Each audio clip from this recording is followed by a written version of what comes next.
Hello students, आज के lecture में जस्ट 10 मिनट में हम फाइंड करेंगे solution set by associated equations और graph of linear inequalities by shading area. यानी सबसे पहले हम सॉल्यूशन सेट फाइंड करेंगे गिवन इक्वेशंस का, और इसमें अगर हमारे पास रिस्ट्रिक्शन दी गई है, जैसे लास्ट इनइक्वालिटी हमारे पास एक रिस्ट्रिक्शन है, हम इसको यूज करते हुए इसका ग्राफ बनाएंगे और हम graph of linear inequalities by shading area find करेंगे। यानी हमारे पास रिस्ट्रिक्शन को यूज करते हुए जो रीजन बनेगा उसे हम शेडिंग एरिया से शो करेंगे। तो चलिए इसे डिटेल से समझते हैं।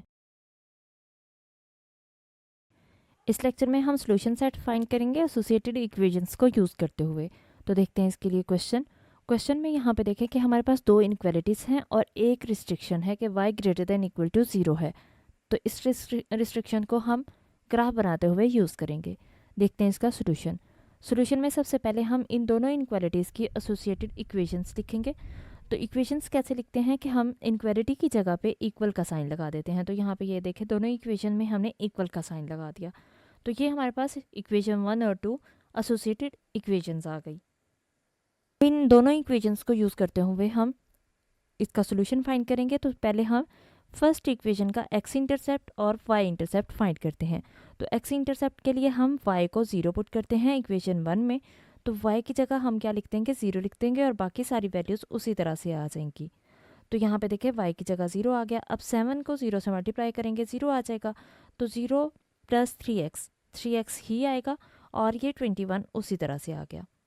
अब यहाँ पे देखें कि 3 मल्टीप्लाई हो रहा है x के साथ, जब इक्वल की दूसरी साइड पे जाएगा तो ये डिनोमिनेटर में आ जाएगा 21 के। तो इसलिए यहाँ पे ये डिनोमिनेटर में आ गया। अब 21 डिवाइडेड बाई 3 कितना होता है, 7 होता है। x की वैल्यू हमारे पास 7 आ गई। अब हम इसका पॉइंट लिखेंगे तो पॉइंट क्या आएगा, 7 0। यानी x की वैल्यू हम पहले लिखेंगे जो कि 7 है और y हमने 0 पुट किया था, इसलिए यहाँ पे 0 आ गया। तो ये हमारे पास इसका पॉइंट आ गया। अब हम इक्वेशन 1 का y इंटरसेप्ट फाइंड करेंगे। तो y इंटरसेप्ट के लिए हम x को 0 पुट करते हैं, तो इसलिए हमने इक्वेशन 1 में x को 0 पुट कर दिया।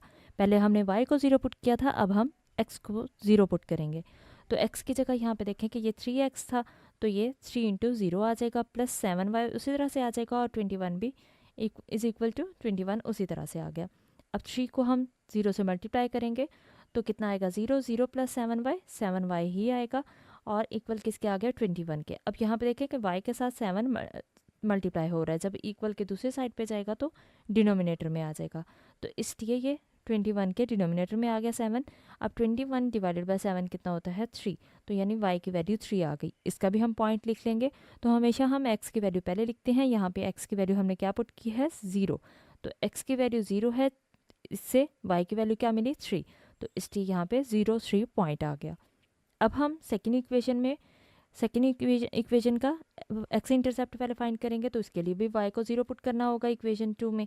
तो यहाँ पे हमने 0 पुट कर दिया। ये देखें x माइनस वाई था, तो x माइनस 0 आ गया, यानी y की जगह पे 0 आ गया।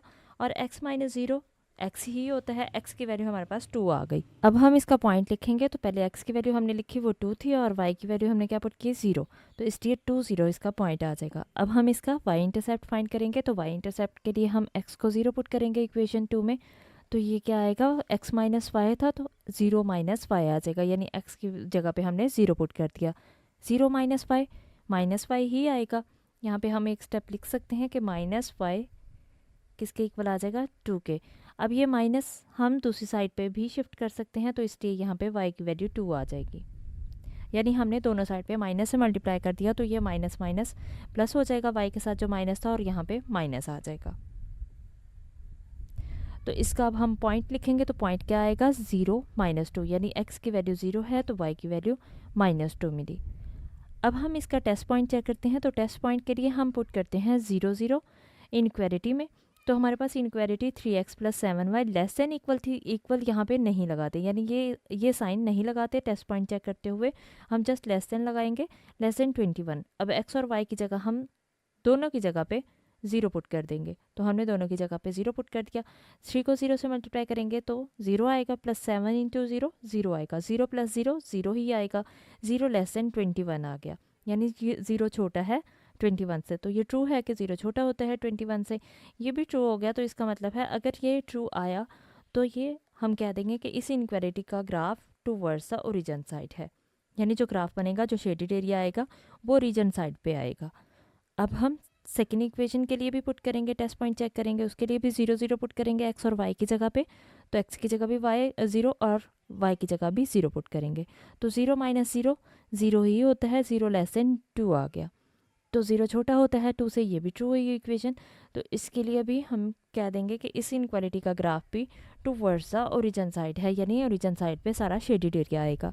अब हम इसका ग्राफ बना लेते हैं। तो ग्राफ के लिए हमने सारे पॉइंट्स यहाँ पे लगा दिए कि जो जो पॉइंट्स हमने एक्स इंटरसेप्ट और वाई इंटरसेप्ट के थ्रू फाइंड किए, तो वो पॉइंट्स हमने यहाँ पे लगा दिए। अब हम इनकी इक्वेशंस बना देते हैं। तो हमारे पास इक्वेशन 1 क्या आई थी, उसका एक्स इंटरसेप्ट और वाई इंटरसेप्ट हमारे पास ये दोनों आ गए थे, इन दोनों को हमने ज्वाइन कर दिया। इसी तरह से इक्वेशन 2 के भी एक्स इंटरसेप्ट और वाई इंटरसेप्ट से जो पॉइंट्स आए थे उनको मीट करवाने से हमारे पास ये इक्वेशन 2 आ गई। अब यहाँ पे देखें कि हमारे पास आया था कि इक्वेशन 1 2 है, तो इसका मतलब ये सारा शेडेड एरिया आएगा। लेकिन यहाँ पे इक्वेशन 2 ख़त्म हो जाती है, तो इसका मतलब बस यही एरिया आएगा जो इसके साथ कॉमन एरिया होगा, ये आगे नहीं जा सकता। अगर यहाँ से जाते हैं, ये वाला एरिया लेते हैं, तो ये एरिया इक्वेशन 2 का नहीं है, क्योंकि इक्वेशन 2 भी ओरिजिन साइड पे बन रही है। तो ओरिजिन ये है हमारे पास, इसलिए जो शेडेड एरिया आएगा दोनों का कॉमन एरिया वो ये होगा। अब ये वाला एरिया क्यों माइनस हुआ? वैसे तो कॉमन एरिया ये पूरा होना चाहिए, कि ये वाला पूरा शेडेड एरिया होना चाहिए, लेकिन नीचे वाला एरिया हमने माइनस क्यों किया? क्योंकि हमारे पास लास्ट रिस्ट्रिक्शन थी कि y greater than equal to 0 है, यानी y पॉजिटिव है, और हम जानते हैं कि यहाँ पे ये नीचे की तरफ y नेगेटिव होता है, तो इसलिए ये नेगेटिव एरिया नहीं है आएगा, क्योंकि यहाँ पे y नेगेटिव है। तो इसलिए जस्ट पॉजिटिव एरिया आएगा, और पॉजिटिव एरिया में हमारे पास ये सारा एरिया आएगा जो हमने ग्रीन लाइन्स के साथ शो कर दिया, और यही हमारे पास इसका सोल्यूशन है। इस लेक्चर में हम graph of linear inequalities by shading area find करेंगे। देखते हैं इसके लिए क्वेश्चन। हमारे पास ये क्वेश्चन दिया गया है, यहाँ पे दो हमारे पास लीनियर इनक्वालिटीज़ हैं और एक रिस्ट्रिक्शन है। इस रिस्ट्रिक्शन को हम एरिया को जब शेड करेंगे उस टाइम पे यूज़ करेंगे। देखते हैं इसका सोल्यूशन। सोल्यूशन में सबसे पहले हम इक्वेशंस को एसोसिएटेड इक्वेशंस फाइंड करेंगे, यानी इन दोनों लीनियर इनक्वालिटीज़ से एसोसिएटेड इक्वेशंस फाइंड करेंगे। एसोसिएटेड इक्वेशंस के लिए क्या करेंगे, हम इनक्वालिटीज़ को इक्वल में चेंज कर देंगे। अब हम इन दोनों इक्वेशंस का, यानी इक्वेशन 1 और 2 जिनको नाम दिया हमने, इनका एक्स इंटरसेप्ट और वाई इंटरसेप्ट फाइंड करेंगे। एक्स इंटरसेप्ट के लिए हम पुट करते हैं वाई को 0 के इक्वल, इक्वेशन 2 में 0 के इक्वल पुट करेंगे। तो जहाँ पे देखें ये 3x उसी तरह से आ जाएगा, जहाँ पे y नज़र आएगा वहाँ पे हम इक्वेशन 1 में 0 पुट कर देंगे। यहाँ पे जस्ट y था तो इसलिए यहाँ पे 0 आ गया। अब हम इसको सॉल्व करेंगे। 3x प्लस 7 इंटू 0 0 होता है, 3x प्लस 0 कितना हो जाएगा 3x। 3x इक्वल आ गया 21 के। अब 3x के साथ मल्टीप्लाई हो रहा है, जब दूसरी साइड पे जाएगा तो डिनोमिनेटर में आ जाएगा। तो 21 डिवाइडेड बाई 3 कितना होता है 7। इसका मतलब हमें पॉइंट क्या मिला, हमें पॉइंट मिला 7 0। पहले हम x की वैल्यू लिखते हैं और फिर y की वैल्यू लिखते हैं। अब हम y इंटरसेप्ट फाइंड करेंगे, तो y इंटरसेप्ट के लिए हम x को 0 पुट करेंगे इक्वेशन 1 में। तो x की वैल्यू हमारे पास क्या आ जाएगी 0। 3 इंटू 0 0 होता है, 0 प्लस 7y कितना होगा 7y। 7 इधर मल्टीप्लाई हो रहा है, इक्वल की दूसरी साइड पे जाएगा, डिनोमिनेटर में आ जाएगा। जब 21 से 7 डिवाइड होगा, यानी 21 डिवाइडेड बाई 7, तो आंसर कितना मिला 3 मिल गया। अब जब x 3 है तो y कितना है, जब x 0 है तो ये y कितना है हमारे पास आया 3। इसका मतलब 0 इंटू 3 आ गया। ये y की वैल्यू हमारे पास आई है, तो हमारे पास क्या आ जाएगा 0.03। अब हम इक्वेशन 2 का x इंटरसेप्ट फाइंड करते हैं, तो सेम उसी तरह से पुट करेंगे y equal to 0 in equation 2। तो 0 पुट करेंगे जब y की वैल्यू, तो 2x उसी तरह से इक्वेशन 2 में देखिए यहाँ पे y आ रहा है, तो यहाँ पे क्या आ जाएगा 0। 2x माइनस 0 2x ही आएगा, और 2x इक्वल -3 होगा। यहाँ पे हम एक स्टेप ऐड कर सकते हैं कि 2x इज इक्वल टू -3। 2 इधर मल्टीप्लाई हो रहा है, दूसरी साइड पे जाएगा तो डिनोमिनेटर में आ जाएगा, यानी x की वैल्यू कितनी आएगी -3/2। अब हमारे पास पॉइंट क्या मिलेगा, x की वैल्यू -3/2 और y कितना है 0 है। अब हम इसका y इंटरसेप्ट फाइंड करेंगे, तो x को पुट करेंगे 0 के इक्वल इक्वेशन 2 में। तो जहाँ पे x है वहाँ 0 आ जाएगा। 2 into 0 minus y equal to -3। 2 into 0 0 ही होता है, 0 माइनस वाई आ जाएगा। अब यहाँ पे देखिए इस साइड पे भी माइनस है, इस साइड पे भी माइनस है, कैंसिल हो जाएगा, y इक्वल टू 3 आ गया। हमारे पास y की वैल्यू 3 आई, जबकि x की वैल्यू कितनी थी 0। तो पॉइंट क्या मिला 0 3। पहले x की वैल्यू लिखते हैं फिर y की वैल्यू लिखते हैं। अब हम इनका टेस्ट पॉइंट चेक करते हैं। टेस्ट पॉइंट के लिए हम क्या करते हैं, हम 0 0 पुट करते हैं x और y की जगह। तो फर्स्ट इनइक्वालिटी में हमारे पास हम जब भी टेस्ट पॉइंट चेक करते हैं तो ये इक्वल का साइन नहीं लगाते। तो 3x plus 7y less then 21 है, तो x की जगह 0 लिखेंगे, y की जगह भी 0 लिख देंगे। तो 3 इंटू 0 0 प्लस 7 इंटू 0 0 हो जाएगा, 0 लेस देन 21 आएगा। और ये हमारे पास ट्रू है क्योंकि 0 छोटा होता है 21 से। और अगर ये ट्रू है तो इसका मतलब इसका ग्राफ, ये जो इनइक्वालिटी है हमारे पास, इसका graph towards the origin side होगा, यानी ओरिजिन साइड की तरफ बनेगा।